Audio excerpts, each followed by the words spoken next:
Hey y'all, welcome to the Athlete's Health Deep Dive, the weekly episode where we get a mental performance theme of the week, dive deep into its insights through some tips, tricks to remember it, tools to apply it, and the goal here is to just bring more value to the audience, the athletes, the coaches, the parents, anyone, give you a glimpse into some themes and topics surrounding mental performance in these longer conversations and ultimately what some conversation points in our coaching could entail.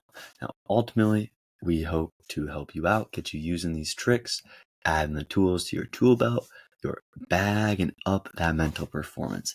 Then at the end, maybe you will be more intrigued to check out some of our coaching services, the programs, our communities, where we just talk more in depth about all these things and help you out. Now, each week we have a theme, and this week's theme is the psychology of winning. Without further ado, let's dive deep into the psychology of winning. And I could talk about this one for a while, so hopefully we'll keep it under 25 minutes.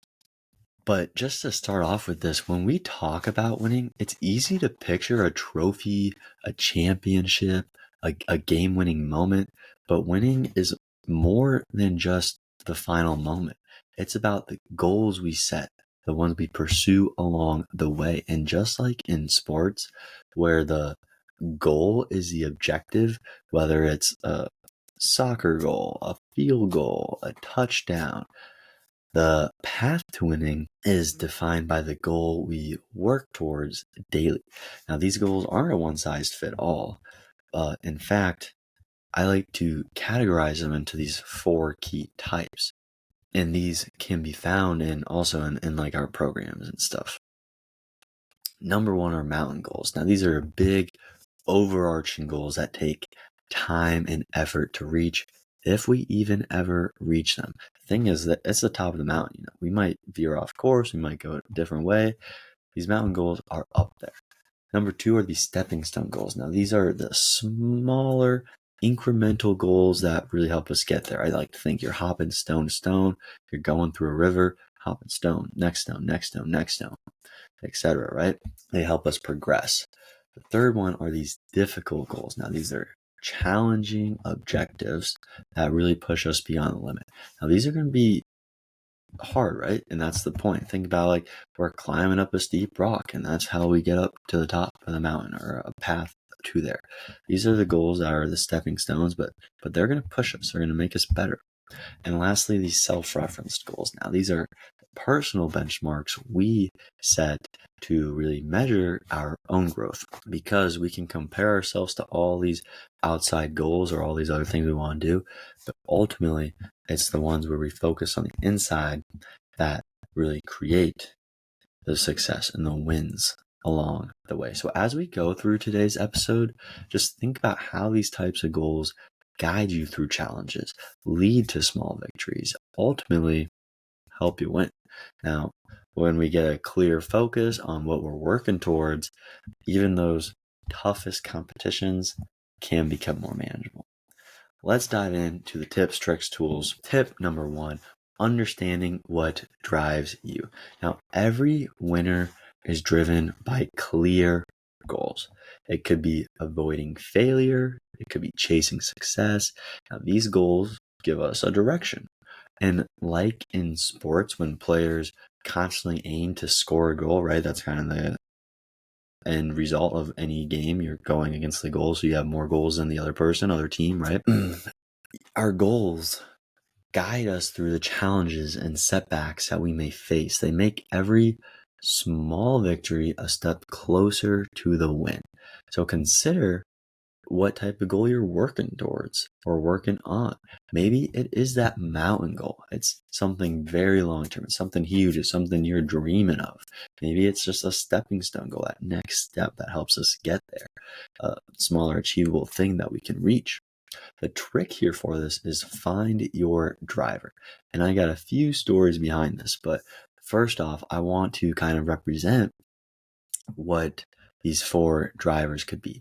And I say driver because if we're talking about golf and we are trying to launch that goal, if we're trying to launch ourselves towards our goals. We got to use the driver, and we got to get ourselves out there. The 4 categories or types of drivers that we may have are avoid the bad, get the good, prove them wrong, or make them happy.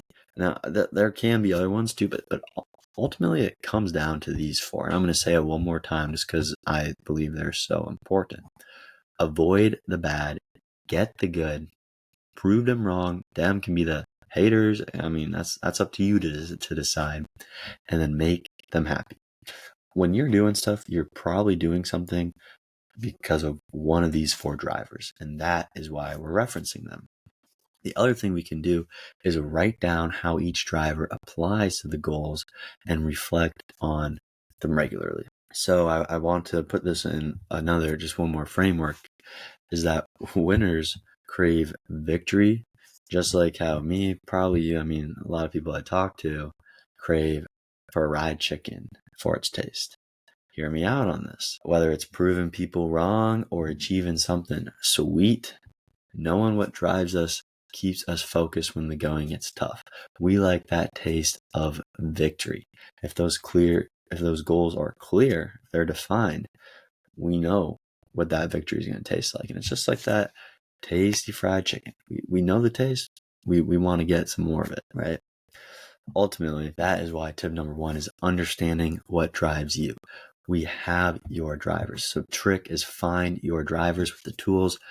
One more time, it's going to probably be motivated by these 4 drivers. Either avoid the bad, get the good, prove them wrong, or make them happy.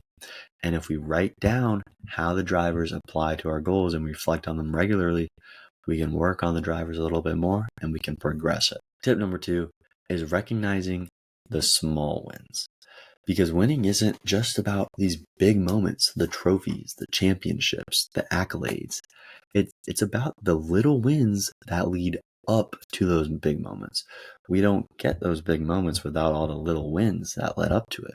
I challenge you, ask anyone who you know who won some big moments, see if they just randomly won the big moment or if they had a lot of little wins that brought that big moment. So it's daily habits, it's relentless efforts and perseverance accumulated over time that moves us closer to those stepping stone goals and eventually those mountain goals we set. The trick here is celebrate the success. Keep a win journal where you document daily small victories as one of the tools, and the other tools focus on perfecting the process, not just the outcome. Now, a cool thing, which I'm just going to sprinkle in here because I'm not done with it yet, but our programs, our curriculum, where we get all this stuff and our coaching, but I'm trying to work on some stuff to get this journaling stuff, a win journal, to get other ways that you can implement all this directly with the Athletes Health curriculum in our programs. So stay tuned for that. But with that said, that's all we're talking about with that today. We got to get back to these tips, tricks, and tools.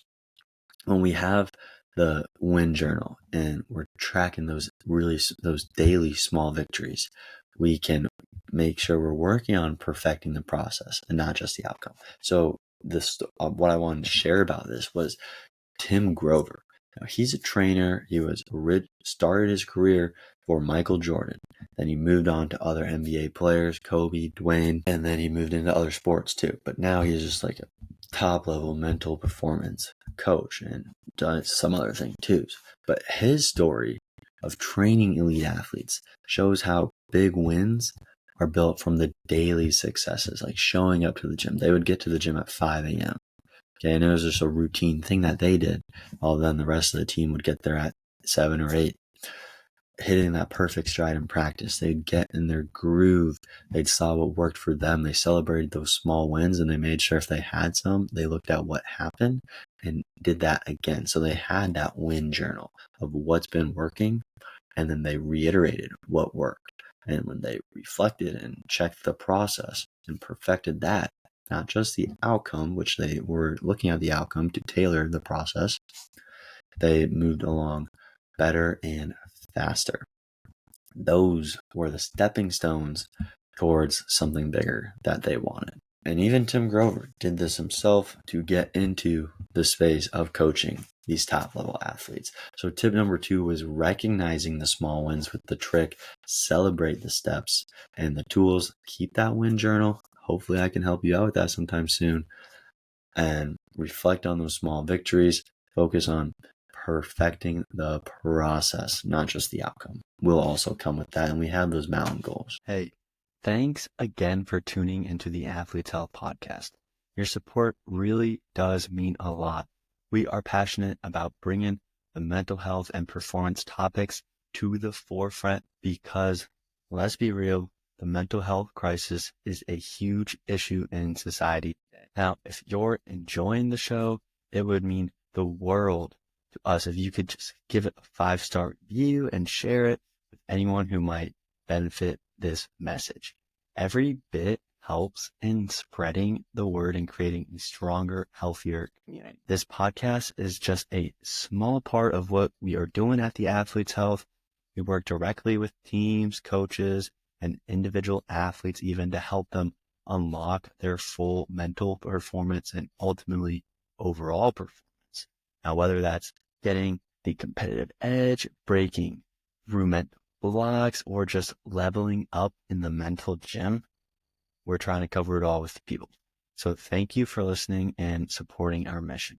Now let's get right back to the show. Tip number 3 is building confidence with the right mindset. Now, confidence is a cornerstone of any winner's mindset, and I have more content coming out on the confidence itself here soon. I've done some in the past, but think about like a mouse escaping a cat or a fish outmaneuvering the shark. Successful athletes have an unshakable belief in their ability to win.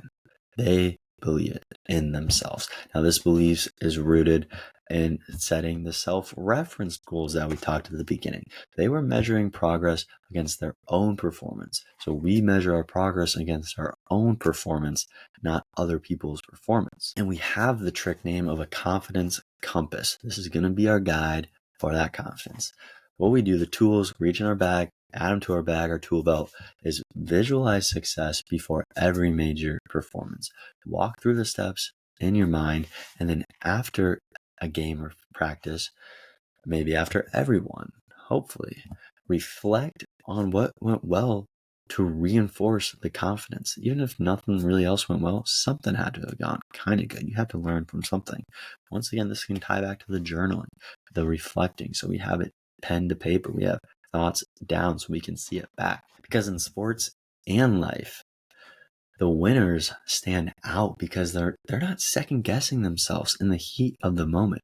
The mind is going straight to body, or signal is happening in an instant because they've practiced it, put it in. It's not, oh, I have to think about this or think about that.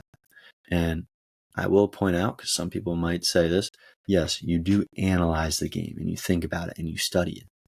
But when we're in that heat of the moment, talk to anyone in the heat of the moment in sports or life. They're not really thinking about it as much. They're just doing. Their body's able to do from a stimulus that their mind is shooting to them. They see and then they react. It's all one and the same. It's not, I have to think about this or that. And that is why they have confidence. The confidence creates this, and the confidence comes from the compass of visualizing it and then reflecting on it to build the habits up. Trust in the preparation and instincts. To tie this whole circle, just like how a shark knows it will eventually get its fish, its prey, if it just does what it needs to do, and as well as how the fish knows if it feels even the slightest brush on its side, it is going to turn, dart away before it even thinks about what is there. Then it'll come notice it, but first it's moving super fast. It's not letting that feeling be there. It's an instinct. Same thing with the mouse and the cat. The mouse will come out of its hole if it doesn't sense the cat. It will roam around, stay close, have the pathway to get back if it needs to if the cat comes. And eventually the cat is going to stalk out the mouse, outsmart it, and get the mouse if it's in that situation. All in all, though, tip number 3 is build the confidence with the right mindset, with the trick of a confidence compass.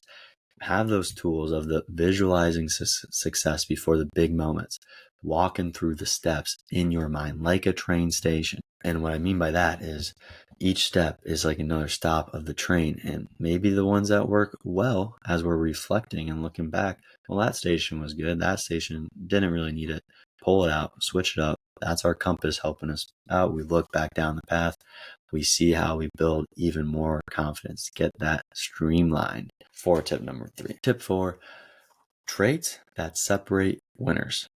Because winners that I've seen, I've talked to, and I've developed have 3 essential traits. Now, I do have other traits that I see in these people too, but for this one, these are the 3 traits that I'm talking about: clarity, confidence, and composure. And they're part of our core values here too at the Athletes Health. But these winners that I've studied and talked to, they are clear about their goals. Whether it's a difficult goal or a mountain goal, they have the courage to face it, and they face it head on, and they stay composed under the pressure. If they're facing a difficult or mountain goal, it's going to be hard, but that's where this composure comes in, and also why they have the courage to help them get there. The trick here is the 3 C's formula. Now, I like formulas. They streamline processes. I like to create formulas if I can, and this is one of the formulas. What we do, the tools to do it, break it down, is define the main goal for the season or competition, and then review it weekly. Maybe this is a couple goals. Maybe you're reviewing it a little more than weekly, whatever the case is. But then we can practice the mindfulness or the deep breathing exercises to improve the composure during those stressful moments, because it's going to get hard. The pressure is going to build if it's a difficult or mountain goal. And just one note on this, I had a doctor on the podcast recently, and he was an acupuncturist. He was talking about how our body, if we put the de-stressors into us, as in like the acupuncture or cupping or breathing techniques, all of a sudden our body's going to think, oh, that is a less stressful event. That's a de-stressor. I will be de-stressing. I'm going to lose a stress. It's switching the nervous systems up automatically by doing those processes. So that's why the next step after defining the main goal and reviewing it, we practice some mindfulness or deep breathing exercises to improve the composure during those stressful moments, so we can handle those stressful moments physiologically, switch our body away from the stress and learn how to handle it more. So just to wrap this up with another story, is that great athletes like Michael Jordan or Caitlin Clark, they just don't rely on their talent. Yes, without a doubt, they have the talent. Okay, but they knew exactly what they were aiming for. That's the clarity. They took the risks that others wouldn't. They've taken the shots. They've taken the media. They've done what they needed to do. They've gotten the extra help outside of it. That's the courage. And then they stay calm even when the game was on the line. Composure. So just to even talk about the courage more of the extra help, Caitlin Clark has been going through mental performance coaching, much like we talk about here. Michael Jordan, not only did Tim Grover coach him physically, but that is how they prepared for everything else that they were doing. And that is why Tim Grover is now in the mental performance space. People look at him even more for that than the actual physical training, because that is what they specialized in so much. And that is why the tip number 4 of traits that separate winners with the trick, the 3 C's formula, being get the goal, review it weekly, get the de-stressor situation. Maybe it is mindfulness for you. Maybe it's just some deep breathing exercises to improve composure during those stressful moments, those high pressure moments that are going to come. And lastly here, tip number 5, which is fun while winning. Because winning does not have to be a grueling battle. And if it is that the whole time, I don't think you're going to win. Now, yes, it will be that quite a lot of time, but you will find the time, and the best athletes find a way to enjoy the process. And that's kind of the key here. Is it can be the practice, it's the competition, it's the training, it's all of them. They balance the tough, difficult goals, the hard things, the grueling reps, sets, workouts, with the moments of fun to keep the journey enjoyable and sustainable. Even through the toughest workouts, when they're puking on the floor, they're still having fun, or I know you're like, what, how are they having fun? Well, they can think back to that and be like, that was crazy, man. I mean, but we put in the work, and that is what we're trying to do. And that's the whole point of this. That's why the trick is we are going to be factoring fun. We're fun factor fusion. Fuse the fun in with what we're doing. How we do this is incorporate some elements of fun for you, whatever fun is for you, into your training. Try some stuff out. Try new drills. Compete with teammates. Have some friendly competitions. Everyone loves to compete, especially if you're a winner. You love to compete. After each performance, list one thing you really enjoyed about it, okay? If the result wasn't ideal, if it kind of stunk, if you can't find anything, I bet you can find one thing that you enjoyed and you can reiterate as you go. Last little story here was I was in a business meeting with some athletes and business mentors and whatnot. And in this talk, it revealed that athletes, the most successful athletes, are those who know deliberately how to have fun in the journey, how to find the fun, joy, the journey while they're striving for the victory. They want the victory and they want it bad, but they also are making the process there fun. They manage to blend fun with the grind because they are grinding. And I don't even like to use grinding too much. I like to say we're sculpting the future, but ultimately the best are grinding, but they are still having fun. And that is what keeps them going longer term so they don't burn out. Tip number 5, fun while winning. Trick, name the fun factor fusion. Fuse some fun in the training. Incorporate it. Try new drills. Compete. We love to compete. And then list at least one thing you genuinely enjoy about it, even if the result isn't ideal. So to recap, I love to just go through the list one last time, give you a summary of what we covered today, especially today in one of my favorite topics, the psychology of winning. Tip number 1 was understand what drives you. Find your driver. Know what motivates you and connect it to the goals to keep you focused when the challenges arise. Tip number 2 is recognizing small wins. Celebrate the steps, right? Not the success or the outcomes, which we do still celebrate, but celebrate the steps. The journey to winning is paved with those small daily successes that build towards those bigger goals, the ultimate outcomes of what we're doing our stuff for. Building confidence with the right mindset was tip number 3, with the trick of a confidence compass. Confidence comes from trusting our preparation, believing in the abilities to succeed. That compass is what guides us. It's that stimulation. See it, react. We don't have to think about it as much. We have the confidence, and we look back on the path that compass guided us through. Maybe we streamline it more the next time, whatever the case is, whatever we need to do. Tip number 4, traits that separate winners. We had the 3 C's formula. Clarity, courage, and composure are what I see among some other ones, but the ones we used for this formula, because it helps winners make the clear decisions, they take the risks, and then they stay calm under the pressure. The clarity, courage, composure. Lastly, tip number 5 was fun while winning. The fun factor fusion, blend the enjoyment of hard work with fun to keep motivated and resilient on the path to success. Now, I talk about that one a little bit more in our programming as well, but I wanted to drip it in here just so we had it. And I thought it was such an important piece of the psychology of winning. And ultimately, just remember this last thing. Winning isn't just about crossing the finish line. It's about setting the clear mountain goals, the stepping stone goals to get there, the difficult goals that push us, and the self-reference goals, that's us versus us. Those guide us along the way. Now, keep working at these tips, stay committed to your goals, and soon we'll see all the wins stacking up along your journey. This is the Athletes Health Deep Dive. I will catch you Thursday with our guest conversation.